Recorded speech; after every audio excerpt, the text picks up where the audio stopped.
Look at Golgotha. The side of Christ is open blood and water flow forth. This is not defeat. This is the hour of redemption. From the pierced side of the new Adam comes the life of the church, the water of baptism, the blood of the Eucharist. Now, go back to the upper room. The upper room and Calvary are one mystery. At Calvary, Christ offers himself once for all. In the Eucharist, that one sacrifice becomes sacramentally present. This is my body. This is my blood!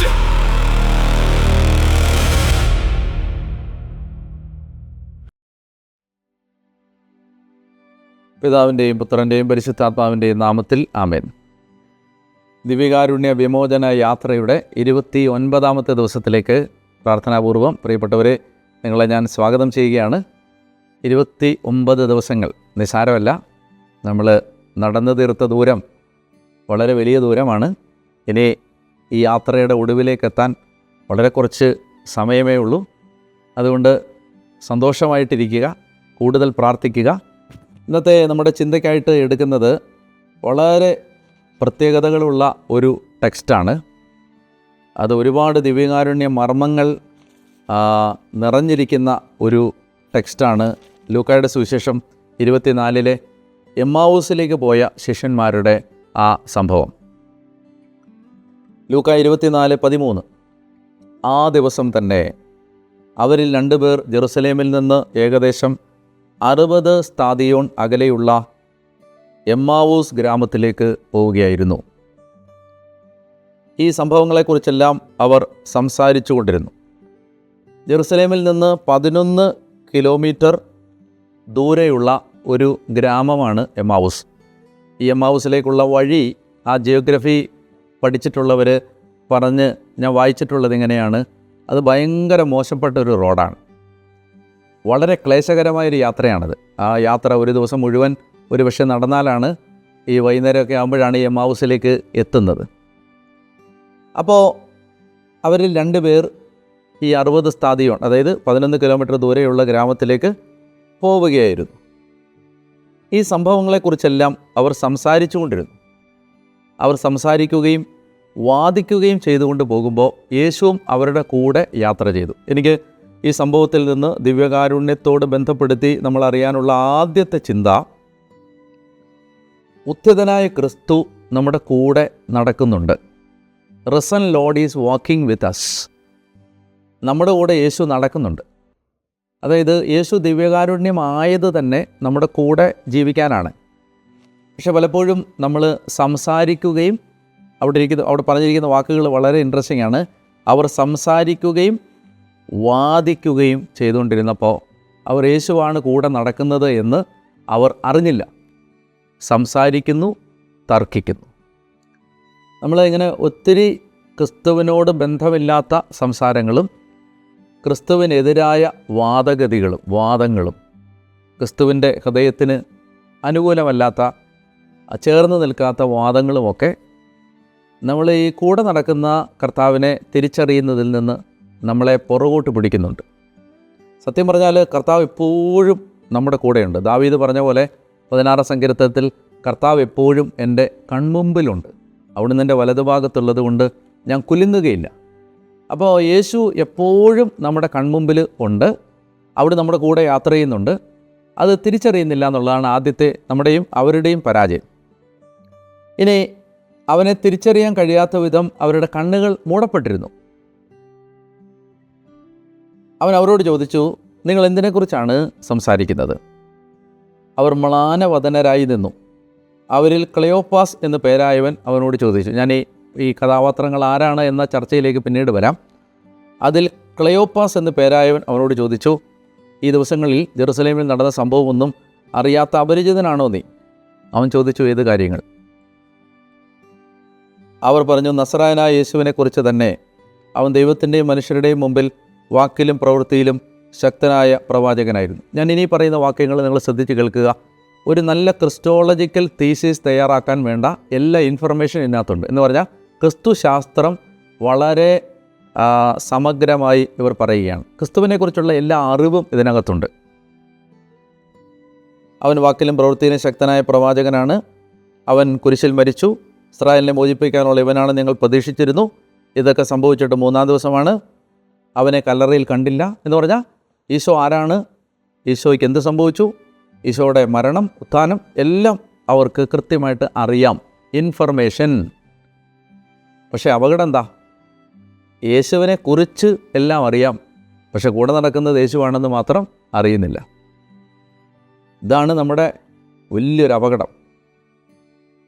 അതായത് എല്ലാം അറിയാം, catechism നന്നായി പഠിച്ചിട്ടുണ്ട്, മതത്തിൻ്റെ എല്ലാ കാര്യങ്ങളും അറിയാം, പക്ഷേ ദൈവ സാന്നിധ്യം ഇല്ല, എൻകൗണ്ടർ ഇല്ല, ദൈവാനുഭവം ഇല്ല, കൂടെ കർത്താവാണ് നടക്കുന്നതെന്ന് നമുക്ക് മനസ്സിലാവുന്നില്ല. അപ്പോൾ വാക്യം 25, അപ്പോൾ അവൻ അവരോട് പറഞ്ഞു, ഭോഷന്മാരെ, പ്രവാചകന്മാർ പറഞ്ഞിട്ടുള്ളത് വിശ്വസിക്കാൻ കഴിയാത്ത വിധം ഹൃദയം മന്ദീഭവിച്ചവരെ, ക്രിസ്തു ഇതെല്ലാം സഹിച്ച് മഹത്വത്തിലേക്ക് പ്രവേശിക്കേണ്ടിയിരുന്നില്ലേ? വളരെ ഇമ്പോർട്ടൻ്റായ വാക്യം. മോശ തുടങ്ങി എല്ലാ പ്രവാചകന്മാരും തന്നെക്കുറിച്ച് വിശുദ്ധ ലിഖിതങ്ങളിൽ എഴുതിയിരുന്നതെല്ലാം അവൻ അവർക്ക് വിശദീകരിച്ച് കൊടുത്തു. എന്ന് പറഞ്ഞാൽ ഇവിടെയാണ് കുർബാനയുടെ ആദ്യത്തെ ഭാഗം, വചന ശുശ്രൂഷ. യേശു പരിശുദ്ധ കുർബാനയുടെ വചന ശുശ്രൂഷ നടത്തി. എന്താണ് വചന ശുശ്രൂഷയിൽ? മോശ തുടങ്ങി പ്രവാചകന്മാരും എല്ലാവരും വിശുദ്ധ ലിഖിതങ്ങളിൽ തന്നെക്കുറിച്ച് പറഞ്ഞിട്ടുള്ള എല്ലാ കാര്യങ്ങളും അവൻ അവർക്ക് വിശദീകരിച്ച് കൊടുത്തു. ഇവരിതിനെക്കുറിച്ച് പിന്നീട് പറയും, വൈകുന്നേരം ആകുമ്പോൾ പറയും, വഴിയിൽ വച്ച് അവൻ വിശുദ്ധ ലിഖിതം വിശദീകരിച്ച് നമ്മളോട് സംസാരിച്ചപ്പോൾ നമ്മുടെ ഹൃദയം ജ്വലിച്ചില്ലേ?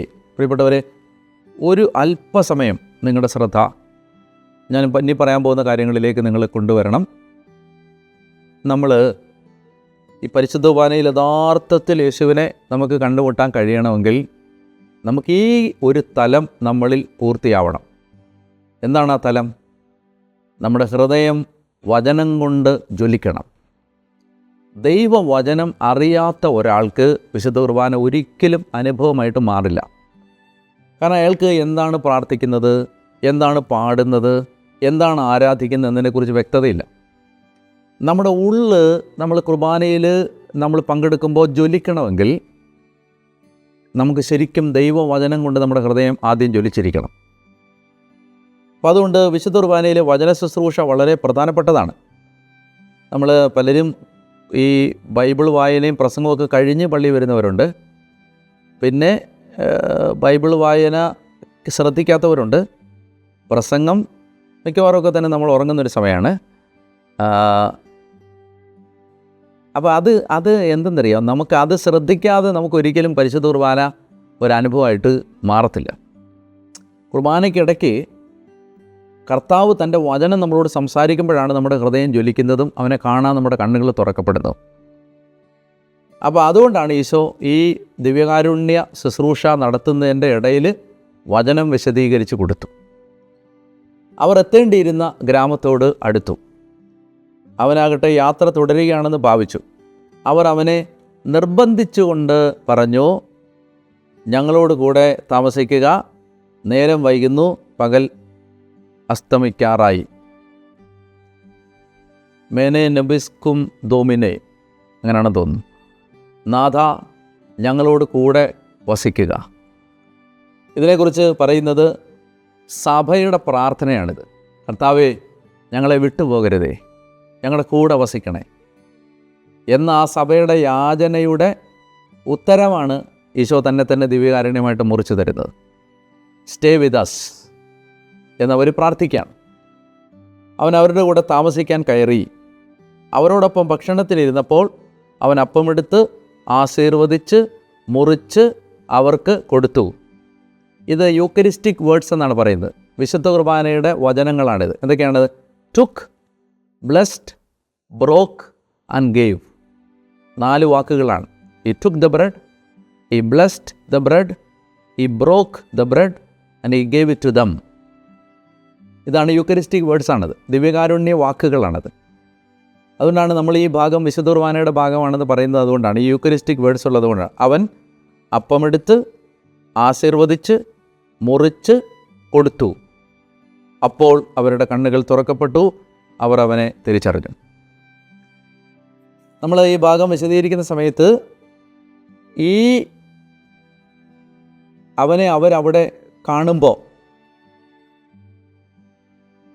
അപ്പം മുറിച്ചപ്പോൾ അവനെ കാണുമ്പോൾ നമ്മൾ ഓർക്കണം, ഇത്രയും നേരം അവൻ കൂടെ ഉണ്ടായിരുന്നതാണ്. കാഴ്ചയിൽ അവരവനെ തിരിച്ചറിഞ്ഞില്ല, സ്വരം കൊണ്ട് അവരവനെ തിരിച്ചറിഞ്ഞില്ല, കൂടെ നടന്നപ്പോൾ അവരവനെ തിരിച്ചറിഞ്ഞില്ല, മണിക്കൂറുകൾ അവൻ്റെ കൂടെ ഇടപഴകിയപ്പോൾ അവരവനെ തിരിച്ചറിഞ്ഞില്ല. പക്ഷെ അവരവനെ തിരിച്ചറിഞ്ഞത് അപ്പം മുറിച്ചപ്പോൾ മാത്രമാണ്. അപ്പം മുറിക്കുക എന്ന് പറഞ്ഞാൽ ലൂക്കായുടെ സുവിശേഷത്തിലും അപ്പസ്തോല പ്രവർത്തനത്തിലും വിശുദ്ധ കുർബാനയെ സൂചിപ്പിക്കുന്ന വാക്കാണ്. ഉദാഹരണത്തിന് അപ്പസ്തോല പ്രവർത്തനം 2:42 ഞാൻ വായിക്കാം. അപ്പസ്തോല പ്രവർത്തനം 2:42. അവർ അപ്പസ്തോലന്മാരുടെ പ്രബോധനം, കൂട്ടായ്മ, അപ്പം മുറിക്കൽ, പ്രാർത്ഥന. അപ്പം മുറിക്കൽ, ബ്രേക്കിംഗ് ഓഫ് ദ ബ്രെഡ് എന്ന് പറഞ്ഞാൽ കുർബാന എന്നാണ് ആദിമസഭയിൽ അതിൻ്റെ അർത്ഥം. ഇനി 2:46. അവർ ഏകമനസ്സോടെ താല്പര്യപൂർവ്വം അനുദിനം ദേവാലയത്തിൽ ഒന്നിച്ചുകൂടുകയും ഭവനം തോറും അപ്പം മുറിക്കുകയും. കണ്ടോ, ബ്രേക്കിംഗ് ദ ബ്രെഡ്, അപ്പം മുറിക്കുക എന്ന് പറഞ്ഞാൽ വിശുദ്ധ കുർബാന. ഇനി അപ്പസ്തോല പ്രവർത്തനത്തിൻ്റെ 20-ാം അധ്യായത്തിൽ 7-ാമത്തെ വാക്യത്തിലും നമുക്ക് ഇത് കാണാൻ പറ്റും. അപ്പസ്തോല പ്രവർത്തനം 20:7. ആഴ്ചയുടെ ആദ്യ ദിവസം അപ്പം മുറിക്കാൻ ഞങ്ങൾ ഒരുമിച്ച് കൂടി. കുർബാന എന്നർത്ഥം, വിശുദ്ധ കുർബാനയ്ക്ക്, ഇന്നത്തെ ഭാഷ പറഞ്ഞാൽ കുർബാനയ്ക്ക് ഒരുമിച്ച് കൂടി. അപ്പം മുറിച്ചപ്പോൾ അവരവനെ തിരിച്ചറിഞ്ഞു എന്ന് പറഞ്ഞാൽ അതിൻ്റെ അർത്ഥം കുർബാനയിൽ അവർ അവനെ തിരിച്ചറിഞ്ഞു.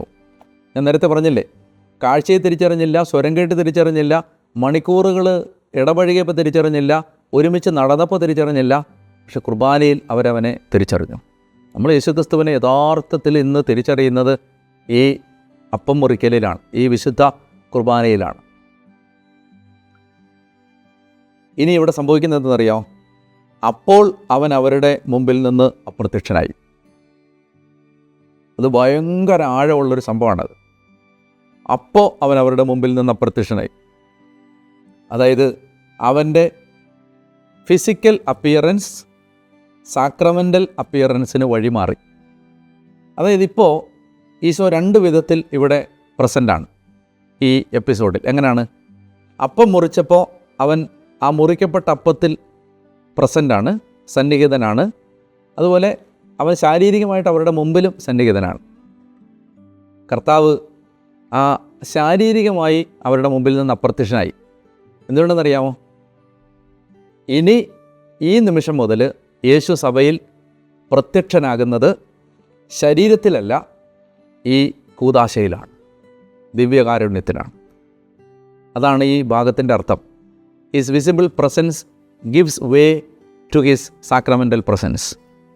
അതായത് നമ്മൾ യേശുവിനെ ഇന്ന് കാണുന്നത് നേരിട്ട് ശരീരത്തിൽ, ഇപ്പം നിങ്ങളെന്നെ കാണുന്ന പോലല്ല നമ്മൾ യേശുവിനെ കാണുന്നത്, മറിച്ച് യേശുവിനെ കാണുന്നത് പരിശുദ്ധ കുർബാന എന്ന ദിവ്യകാരുണ്യ അപ്പത്തിലാണ് നമ്മൾ യേശുവിനെ കാണുന്നത്.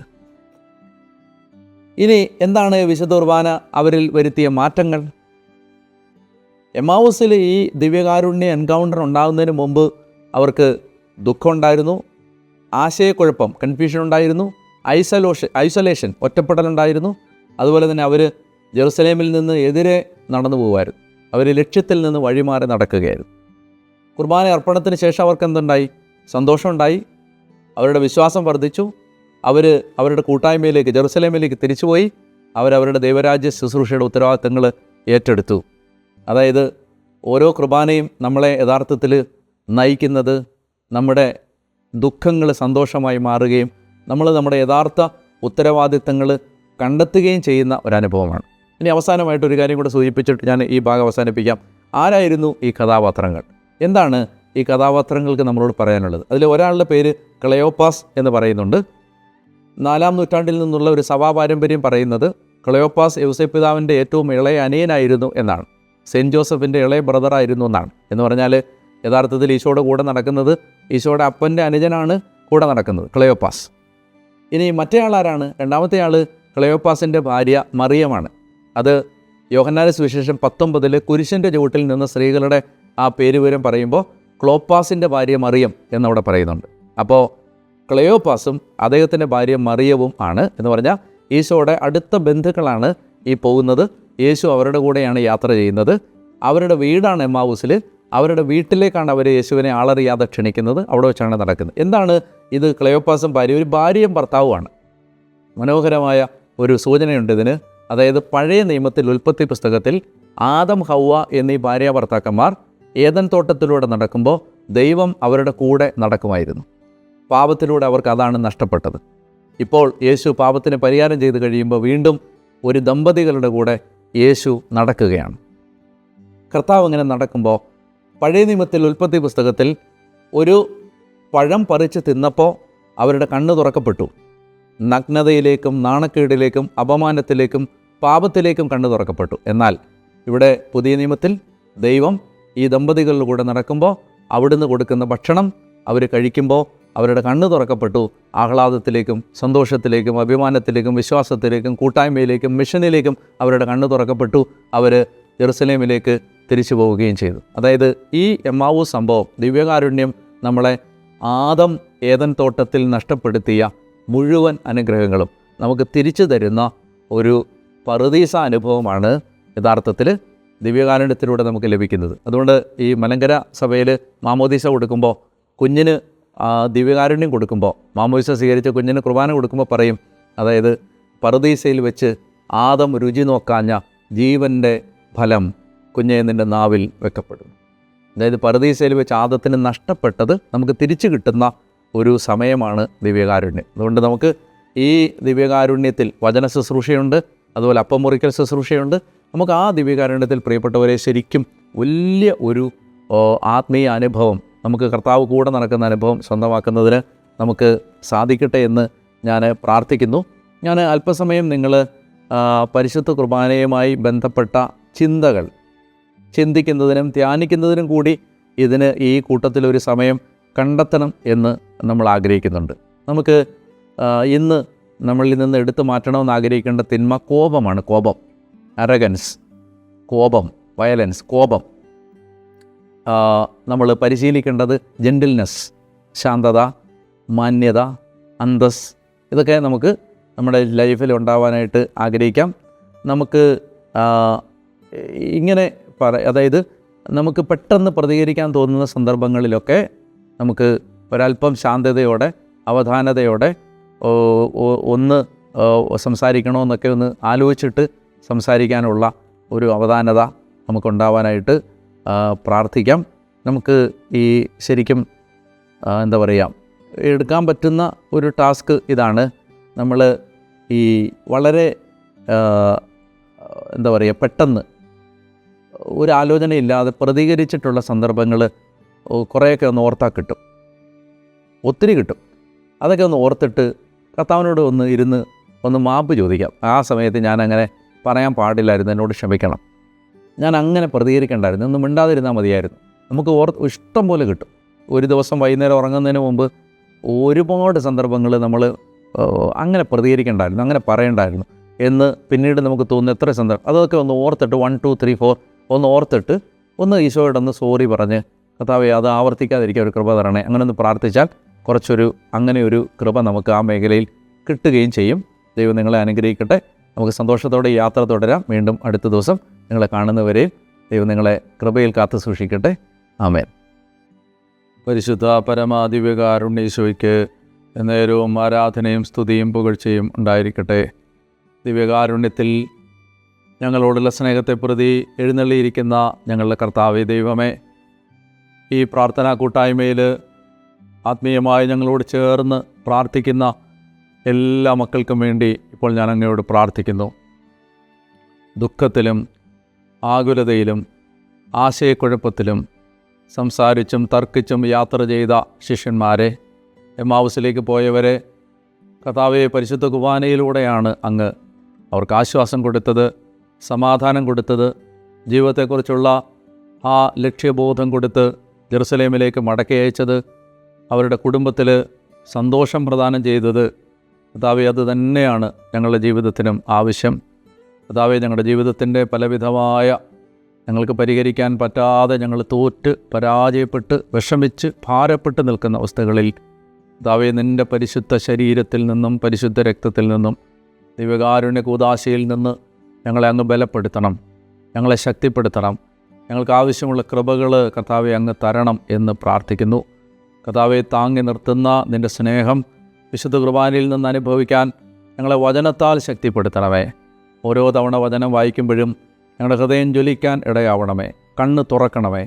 കർത്താവെ, പരിശുദ്ധ കുർബാനയിൽ അങ്ങേ കാണാൻ, അങ്ങേ നേരിട്ട് കാണാൻ, അങ്ങ് കൺമുമ്പിൽ നിൽക്കുന്ന അനുഭവത്തിൽ അങ്ങേ ആരാധിക്കാൻ ഞങ്ങളുടെ ഹൃദയങ്ങളെല്ലാം തുറന്നു തരണം എന്ന് പ്രാർത്ഥിക്കുന്നു. ഈ പ്രാർത്ഥനയിൽ എന്നോടൊപ്പം ചേരുന്ന കുടുംബങ്ങളിൽ എന്തെങ്കിലും കണ്ണുനീരോ തകർച്ചയോ രോഗമോ ഇപ്പോഴവരെ അലട്ടുന്നുണ്ടെങ്കിൽ ഇന്ന് ദൈവം അത്ഭുതം പ്രവർത്തിക്കണമേ. ഇന്നൊരു വാതിൽ നല്ല ദൈവം തുറക്കണമേ. ഇന്നൊരു സന്തോഷ വാർത്ത കേൾക്കാൻ അവരെ സഹായിക്കണമേ. ഇന്ന് വലിയൊരു അത്ഭുതം അവരുടെ കുടുംബത്തിൽ നടക്കണമേ. കർത്താവിൻ്റെ കരം അവരിൽ ഇടപെടണമേ. കർത്താവേ, നിൻ്റെ ആ രക്ഷിക്കുന്ന, സ്നേഹിക്കുന്ന, പൊതിയുന്ന സാന്നിധ്യം കൊണ്ട് ദൈവം അവരെ കർത്താവെ ആശ്വാസം കാണാൻ ഇടയാക്കണം എന്ന് പ്രാർത്ഥിക്കുന്നു. എമ്മാവുസിലേക്ക് പോയ ശിഷ്യന്മാർ ആഹ്ലാദത്തോടെ മടങ്ങിയതുപോലെ ഞങ്ങൾ ഇന്ന് ഈ ആരാധനയിൽ നിന്ന് മടങ്ങുമ്പോൾ ഞങ്ങൾക്ക് വലിയൊരു ആശ്വാസത്തിൻ്റെ വാതിൽ തുറക്കപ്പെടണം എന്ന് പ്രാർത്ഥിക്കുന്നു. നമുക്ക് ഈശോയുടെ ആശീർവാദം സ്വീകരിക്കാം. കാരുണ്യവാനായ കർത്താവ് നിങ്ങളെയും നിങ്ങളുടെ കുടുംബങ്ങളെയും നിങ്ങൾ താമസിക്കുന്ന ദേശത്തെയും നിങ്ങൾ ജോലി ചെയ്യുന്ന സ്ഥാപനത്തെയും നിങ്ങളുമായി ഇടപഴകുന്ന വ്യക്തികളെയും അനുഗ്രഹിച്ച് ആശീർവദിക്കട്ടെ. ഭാരത്തിലും രോഗത്തിലും തകർച്ചയിലും ആശ്വാസം നഷ്ടപ്പെട്ട ഹൃദയങ്ങളെയും മനസ്സുകളെയും കർത്താവ് സന്തോഷത്തിലേക്കും ആഹ്ലാദത്തിലേക്കും അനുഗ്രഹത്തിലേക്കും അഭിഷേകത്തിലേക്കും വഴി നടത്തട്ടെ. ദൈവം നിങ്ങൾക്കായി അത്ഭുതങ്ങളുടെ വാതിലുകൾ തുറന്നു തരട്ടെ. നീ കണ്ടിട്ടില്ലാത്ത, കേട്ടിട്ടില്ലാത്ത, ചിന്തിച്ചിട്ടില്ലാത്ത വഴികൾ ദൈവം നിനക്ക് വേണ്ടി തുറക്കട്ടെ. നിൻ്റെ കൂടാരത്തിൻ്റെ അതിരുകളെ കർത്താവ് വിസ്തൃതമാക്കട്ടെ. ഇരുവശത്തേക്കും അതിര് ഭേദിച്ച് വ്യാപിക്കാൻ ദൈവം നിനക്ക് ഇടയാക്കട്ടെ. നിന്നെ ഇന്ന് വേദനിപ്പിക്കുന്ന ഏത് കാര്യവും നിനക്ക് സന്തോഷമായി മാറാൻ ദൈവം നിൻ്റെ ജീവിതത്തിൽ ഇടപെടട്ടെ. ഈശോ മിശിഹായുടെ തിരുശരീരത്തിൻ്റെ യോഗ്യതകളാൽ തന്നെ. ആമേൻ. പരിശുദ്ധ പരമദിവ്യകാരുണ്യ ഈശോയ്ക്ക് എന്നേരവും ആരാധനയും സ്തുതിയും പുകഴ്ചയും ഉണ്ടായിരിക്കും.